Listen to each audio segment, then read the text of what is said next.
I need to get home. I need to get home. How will I go home?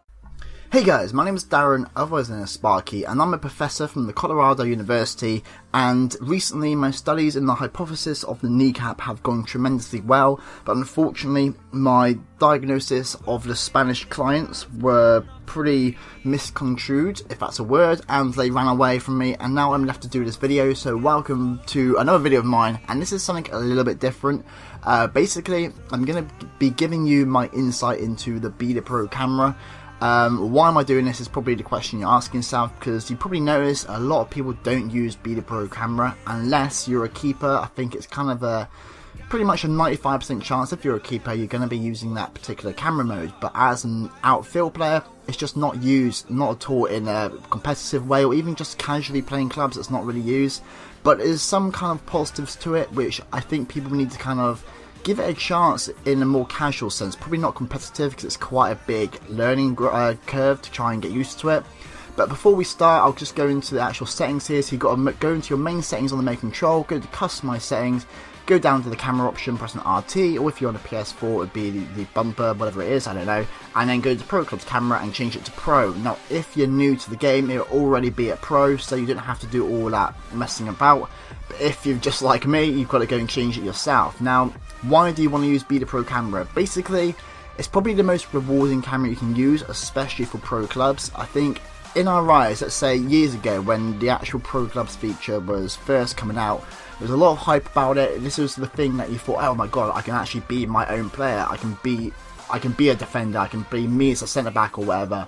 And it's not really took off in the way it should do. A lot of people just absolutely dodge it and change straight away to a tele or co-op camera, and rightly so, because the co-op camera and the tele cameras are just so much better for playing the game. You can read more of the game, and it's just, yeah, you'd be stupid kind of not to do it. But the thing I'm trying to get here is I'm trying to get a message across, and basically is, if you're playing casually, I'd like people to give it more of a go, because it is really visually, and when you're playing it, it's just very rewarding as an actual setting. Especially just making a simple tackle, you feel like you yourself, you're making that tackle, you judged that situation, you did the timing right, you did everything perfectly. And I wish in the future FIFAs, if they still do Pro Clubs, which fingers crossed they do, because there's so much potential there, they'll actually do that, like the peripheral vision. I don't know if I'm saying the right words, I'm using words too big for my own good here, but like when you can see through your eyes, I think that'd be an absolutely amazing feature. Will people probably use it?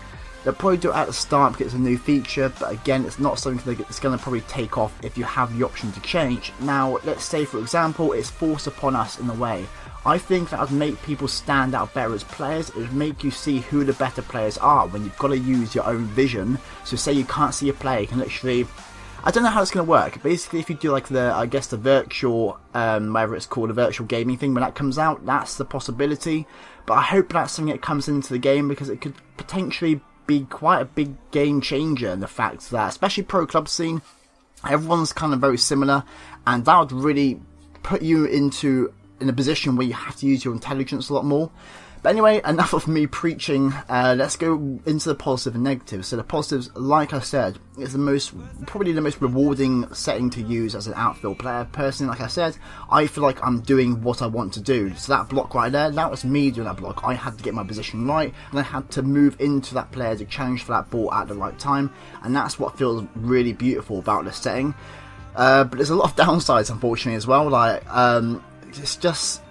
say you're defending, you can't really keep a line unless you have a fallback line, so you've got to communicate really well, which is fair enough. That's what the defending's all about, and that's what makes this game realistic. You've got to be able to communicate, and you've got to be able to work out where you are in a line in defence. That's just the whole defending side of things, and that's fine. But when you're playing small man especially, you have AI defenders, they're going to be all over the place. You've also got runners running left, right of your vision, and you can't track it that well. You can't play an offside trap, and you've got to really just cover the runs, and that was something that was quite important, I found. And one especially thing I found, especially playing more games, I was getting more accustomed to analysing the strikers, analysing the midfielders. I had to judge how they're playing and try and play towards their style of play. So for example, if someone's just going to run at me and try and do skills, I felt I was really comfortable at that by the time I was done with this, these few games I was playing with.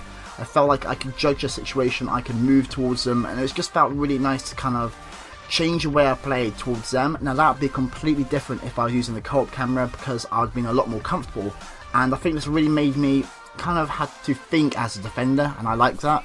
Attacking headers in a sense of corners and stuff, I was so much better, and that was either a good day for me or I actually managed to get my position right using this camera. But then again, sometimes it was quite hard to lock onto certain balls and things like this. You kind of got to hope you get in the right position. But yeah, just generally it was a really rewarding experience, and I don't think anyone really gives it a go.